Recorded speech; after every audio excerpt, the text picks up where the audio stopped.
오늘 미래반도체 한번 볼까요? 미래반도체. 미래반도체. 네. 예, 반도체인데 미래반도체예요. 네, 그거 한번 좀 살펴보도록 하겠습니다. 알겠습니다. 자, 미래반도체. 자, 그리고 삼성전자가 지금 회복되고 있잖아요. 그럼 삼성전자가 회복이 되고 있어. 그럼 누가 보물이 될까요? 삼성전자의 제품을 가져다가 파는 기업이 보물이 되겠죠.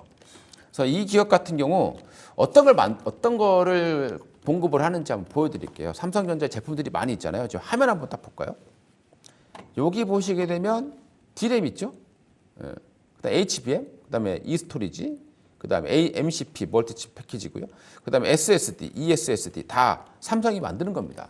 그럼 이 업체는 주력 사업이 바로 삼성의 유통이에요. 그러니까 삼성이 좋아지면 동반적으로 성장할 수밖에 없는 그런 구조를 가지고 있는 기업인 거죠. 근데 주가의 상승폭을 보자라는 겁니다. 삼성전자는 아무래도 대형주예요. 그러니까 뭐 4% 올라가도 우리가 대박이다라고 표현을 합니다. 근데 이런 기업들 같은 경우는 4% 정도 가지고는 이 정도는 뭐 여기서는 수익이라 얘기도 안 하잖아요. 그래서 이렇게 중소형주들의 강점은 대형주들의 수익보다 단기간에 더 큰 수익을 준다라는 장점을 가지고 있는 거죠. 그래서 미래반도체 같은 경우는 삼성이 좀 잘 가고 있어. 신고가 뚫으면서 가고 있다. 그러면 좀 같이 생각해 볼 만한 기업 바로 미래반도체구나. 삼성이 성장하면 같이 갈 수밖에 없구나.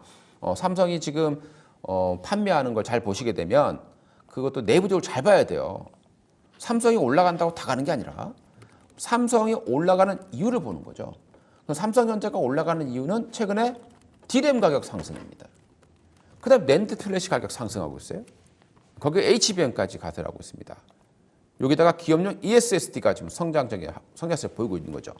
그러니까 이 부분들이 바로 이 기업이 판매를 해주고 유통을 해주는 기업이에요. 삼성전자가 직접 가서 다 팔 수는 없잖아요. 그래서 바로 미래반도체라는 업체가 그런 사업을 대신해 주는 기업이니까 지금 주가 잘 보시면 여러분들이 잘 직접 보시면 정말 상승 초기밖에 안 되는 그런 모습들이기 때문에 요거 제가 볼 때는 신고가 뚫으러 갈 가능성이 높다라고 판단이 되니까 미래반도체, 삼성전자와 함께 여러분들 잘 또 생각해 볼 만한 그런 종목이다라고 판단이 드리고요.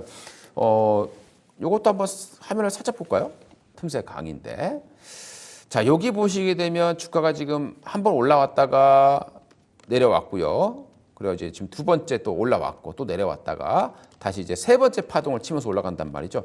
그러면 결국에는 주가라는 것은 단파동으로 세 파동이 나중에는 1파동이 될 수도 있겠지만 지금은 어떻게 보면 이제 파동상 세 번째 파동을 향해서 간다라는 겁니다. 그러면 여기 부분까지는 충분히 가능성이 있는 거죠. 25,000원 부분까지는 여력이 충분하다고 판단이 됩니다. 그래서 참고하시면 되겠고요. 다만 조금 최근에 그 보고서 좀 걸리는 보고서가 하나 있어요. 모건 스탠리에서 네. 삼성전자에 대해서 매수 의견을 냈어요. 자, 요게 좀 걸립니다.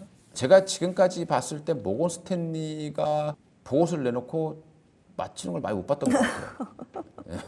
삼성전자 저승사자 아닙니까? 항상 안 좋다 그러고. 근데 나중에 살아가면 고점인 경우가 많았다는 거예요. 그래서 이게 좀 걸리긴 하는데 아무튼 그럼에도 불구하고 아직까지는 그래도 삼성전자의 모습은 나쁘지 않으니까 제가 볼 때는 뭐 내년까지가 좀 좋을 것 같아요. 그래서 이번에 좀 맞지 않겠느냐 생각이 드는데 미래반도체 같은 경우에도 그와 함께 생각해 볼 만한 종목이다. 이렇게 요약해 볼 수 있겠습니다. 네, 미래반도체 한번 좀 살펴봤습니다. 관련해서 삼성전자와 관련한 내용들도 정리를 좀 해봤고요. 자, 다시 한번 바다로 들어가 볼 텐데요. 이제 원픽을 좀 만나볼 시간입니다. 네. 이런저런 종목들이 오늘 이제 있었습니다만 앞으로 조금 더 우리가 주목해 볼 수 있는 종목. 원픽이죠. 네.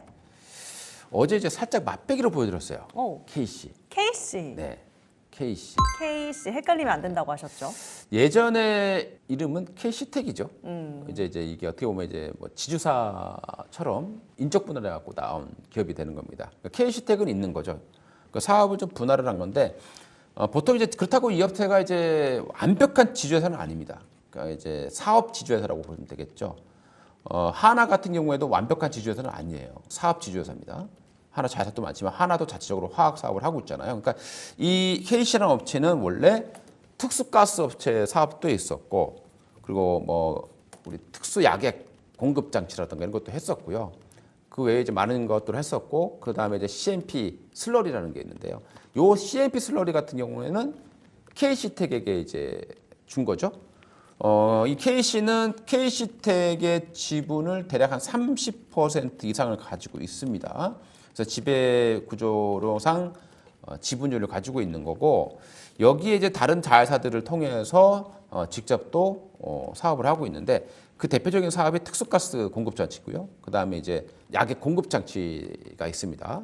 이게 왜 중요하냐면, 제가 어제도 이제 뭐 좀 이나노 얘기를 하면서 말씀을 드렸어요. 이나노 할 때는 가장 중요한 게 실리콘 게르마늄에 대한 이 선택적인 식각이에요. 그러면 특수가스가 반드시 필요할 수밖에 없는 거고, 이 특수가스 공급 장치가 바로 이 KC라는 업체가 만들고 있다라는 겁니다. 그래서 반도체를 가면 갈수록 계속해서 미세화될 수밖에 없고, 미세화가 될수록 바로 이 KC가 하고 있는 이 특수가스 공급 장치라든가 약액 공급 장치라든가 특수화학 공급 장치라든가 이런 게 필요할 수밖에 없는 거죠. 자, 여기서 끝이면은 재미없어요. 보물이 될 수가 없겠죠. 이 기업이 보물이 될 수 있는 이유는 또 하나 더 있습니다. 정부의 밸류업 프로그램 있잖아요. 이것도 보셔야 되는 겁니다. 자, 이 업체가 자산 가치가 지역 그 지배 구조라고 있습니다. 지배 구조. 이 지분을 가지고 있는 것만 판단하는 거죠. 전체적인 뭐 이 회사가 가지고 있는 재무조상에 뭐 다 보는 게 아니라 그걸 지분만 보는 거예요. 그 지분만 놓고 봤을 때 자산 가치가 6만 5천 원입니다. 지금 주가 얼마에? 2만 5천 원입니다. PBR이 0.3배가 안 되는 수준인 거죠. 이런 반도체 장비 업체들이 보통 보면 PBR이 1배가 더 넘어가는데, 이 기업은 PBR이 지금 0.3배가 안 된다는 건 굉장히 저평가되어 있는 건 밸류에이션 매력이 상당하다는 소리가 되겠죠. 거기에 유보율도 12,000%가 됩니다. 굉장히 우량한 그런 재무구조. 부채 비율은 20%밖에 되지 않습니다. 이런 장비 사업을 하는 업체들이 돈을 빌려서 보통 하는데, 이 업체는 돈이 워낙 많기 때문에 남의 돈 안 써요. 그냥 자기 돈 갖고 웬만하면 다 하는 그런 기업이라고 되겠습니다. 그래서 두 가지 성장주로서의 반도체에 대한 성장 하나 때려주고요. 자, 그다음에 바로 이제 재무구조, 우량한 재무구조, 밸류업 프로그램, 저평가까지 생각해 볼 수 있는 기업이죠. 자, 그러면 차트를 한번 볼까요? 차트를 보면 좀 어떻습니까? 지금 이제 고점을 뚫으면서 올라가는 초기 모델을 보여주고 있는 거, 신고가를 좀 뚫어냅니다. 신고가를 뚫게 되면 어떻게 될까요? 매물이 좀 나오죠. 그 매물을 소화하게 되면 이제부터는 이 기업을 가지고 손해보는 사람이 별로 없는 거예요. 이제는 수익 보는 사람만 있기 때문에 매물 압박이 상당히 줄어들게 되는 거죠. 그래서 목표가는 저는 좀 길게 잡아볼게요. 32,000원입니다. 네, 그리고 손절가는 25,000원. 좀 타이트하게. 그리고 매수가는 26,000원 정도 설정하시면 손절은 적게, 수익은 크게 만들어 나갈 수 있겠다.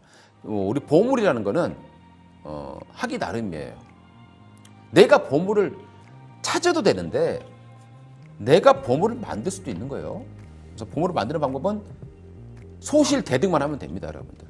적게 읽고 크게 먹으면 돼요. 근데 많은 분들은 어떻게 하느냐? 대득 소실이에요. 찔끔 먹으면 팔아버리고. 그러니까 올라가서 나중에 큰 거 크게 올라가도 못 먹게 되는 거고. 아무튼 이렇게 여러분들 잘 생각해 보시고, 내가 보물을 만들 수 있다라, 전략을 잘 세우면 내가 내 스스로 보물을 만들어갈 수 있다는 거 꼭 참고해 보시면 좋겠습니다.